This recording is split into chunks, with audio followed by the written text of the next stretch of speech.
పిన్ని, నేను వెళ్ళి మాధురిని తీసుకొస్తాను. అందరం కలిసి భోజనం చేద్దాం. అడగడం బతిమాలడం అంతా అయిపోయిందమ్మీ. ఆకలిగలేదు, ఒంటరిగా వదిలేయమని చెప్పుండాది. జగదాత్రి చేసిన పని వల్ల మనసు విరిగిపోయింటుంది అత్తయ్య. ఇంకాకలేముంటుంది? ఆ ఇద్దరు ఈ ఇంట్లోకి ఏ ముహూర్తాన్ని అడుగుపెట్టుండారు గాని ఒకటి తర్వాత ఇంకొకటి సమస్య వస్తూనే ఉండది. సమస్యలు మనం సృష్టించుకొని దానికి వీళ్ళని బాధ్యులను చేసినంత మాత్రాన మనం బాధితులం అయిపోం అత్తయ్య గారు. అంటే ఇప్పుడు మధు ఇంటికి రావడానికి కారణం మేమా వీళ్ళా? పాపం మధు వచ్చిన దగ్గర నుంచి పచ్చి మంచినీళ్ళైనా కూడా ముట్టుకోలేదు. తన బాధకు కారణం ఎవరు? వీళ్ళు కాదా?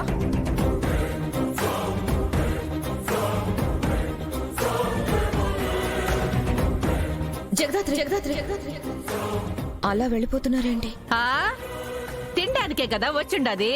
రండి. ఇంట్లో ఎవరు ఎట్లా పోయినా టైంకి మీ కడుపులోకి అన్నం పోవాలి కదా. రండి, వచ్చి కూర్చొని మెక్కండి.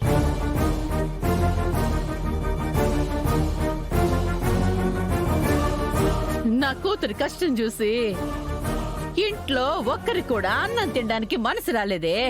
అలాంటిది నా కూతురి కష్టానికి మా కన్నీళ్లకి కారం అయినా కూడా తినడానికి ఎలా వచ్చుంటారు? సిగ్గు లేకుంటే సరి. పిన్ని, ఏంటా మాటలు? గుండె పగిలిపోయిన ఒక తల్లి మాటలు ఇట్టనే ఉంటాయమ్మి. వీళ్ళు చేసిన పనికి ఇంతకంటే మంచిగా ఎలా మాట్లాడాలో మాకు తెలియడం లేదు వదినా. ఆయన నిద్ర లేచిన కాడ్నించి ఈ కుటుంబం కోసం ప్రాణాలైనా ఇస్తామంటారు కదా. మరిప్పుడు వీళ్ళ వల్లే కష్టం వచ్చుండాది. తీర్చమంటే మొగుడు పెండ్లాము నోరు మెదపకుండా ఎట్టా ఉన్నారా చూడమ్మి. అరే, అక్కకి ఇవన్నీ ఎక్కడ కనిపిస్తాయమ్మా? మనం చేసిన తప్పులే కదా కనిపిస్తాయి. ఇప్పుడు వదిన ఏం చేసిందని అలా మాట్లాడుతున్నావు యువరాజ్? మా అక్కతో ఎలా మాట్లాడాలో ఎలా మాట్లాడకూడదో నాకు బాగా తెలుసు. మీరు చెప్పాల్సిన అవసరం లేదు. పరాయి ఆస్తి కోసం, పేరు కోసం అబద్ధాలు చెప్పుకునే భర్త, తిన్నింటి వాసాలు లెక్క పెట్టే భార్య. ప్లీజ్ మధు, అన్నం తిను. నువ్వు తినే వరకు ఇంట్లో ఎవ్వరూ తినరు వదినా. అది నీకు కూడా ఇష్టం లేదు కదా, అందుకే తిను.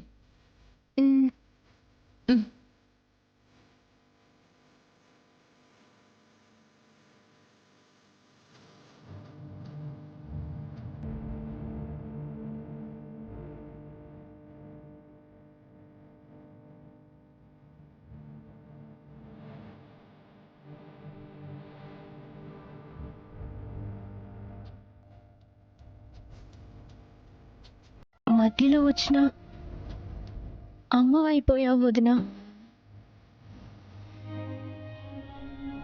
నా బాధ, నా ఆకలి, నా భయం అన్నీ అచ్చం మా అమ్మలా చెప్పకుండానే అర్థం చేసుకుంటావు. థ్యాంక్స్ వదినా, నా లైఫ్లోకి వచ్చినందుకు.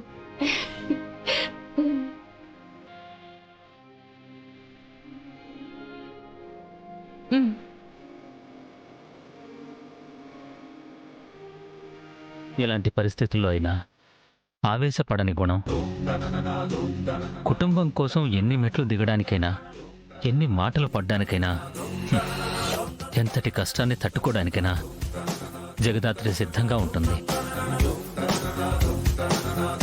చిన్నప్పుడే చనిపోయిన అమ్మ కోసం తనతో, తన కుటుంబంతో, సమాజంతో పోరాడుతుంది. జగదాత్రి సంస్కారానికి మన అనుభవం, డబ్బు, అంతస్తు ఏమాత్రం సరితోగవు బాబాయ్.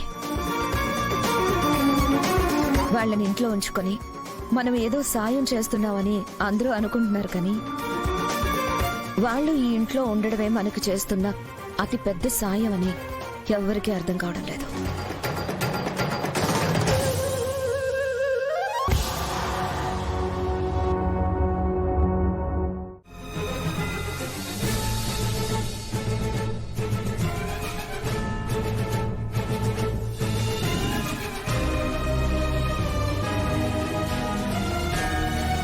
ఏంటి ఆనందంతో పొంగిపోతున్నావా? జరిగింది అర్థం చేసుకుని జరుగుతున్నది న్యాయం అనుకుని మధు వాళ్ళ అత్తింటి వాళ్ళు మధుని పుట్టింటికి పంపకుండా ఉండుంటే నిజంగా ఆనందంగానే ఉండేదాన్ని నిషి. అయినా నీ జాతకమే అంతే. నీకు అదృష్టం ఫ్రంట్ డోర్ కొట్టేలోపు బ్యాడ్ లక్ బ్యాక్ డోర్ నుంచి లోపలికొచ్చేస్తుంది. అయినా జేడీ అంటే నీకంత సాయం చేస్తుంది? నీ కేసుని అంత పర్సనల్ గా తీసుకుని ఇన్వెస్టిగేట్ చేస్తుంది ఏంటి? ఆ జేడీకి నీకు సంబంధం ఏంటి?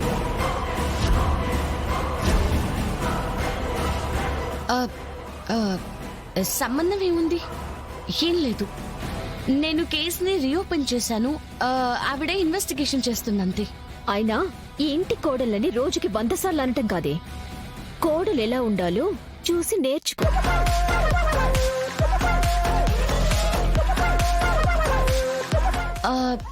ఎవరిని చూసి నేర్చుకోవాలి నిషి?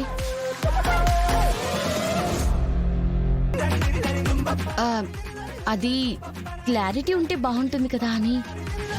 బాగా ఎక్స్ట్రా చేస్తున్నావు ఈ మధ్య. మీ అమ్మ కేసు రీఓపెన్ చేయించావు అంతే. హ, ఇంకా మీ అమ్మ నిర్దోషని నిరూపణ కాలేదు. కోర్టు జడ్జిమెంట్ పాస్ చేయలేదు. హ, అప్పుడే అంత ఆనందపడిపోకు. సోది మొహం వేసుకుంది చాలు. పాలిగో.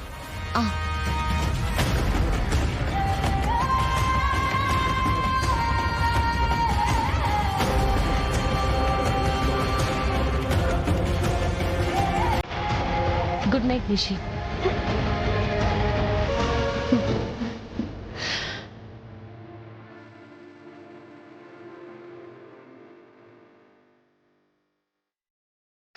వదినా, ఏమైనా కావాలా?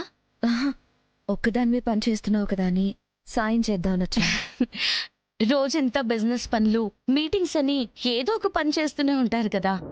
ఇదంతా చిన్న పనే కదా, నేను చూసుకుంటానులే. నువ్వు కూడా స్కూల్ అని, ఇంట్లో పని, వంట పని, ఏదో ఒక పని చేస్తూనే ఉంటావు కదా జగదాత్రి.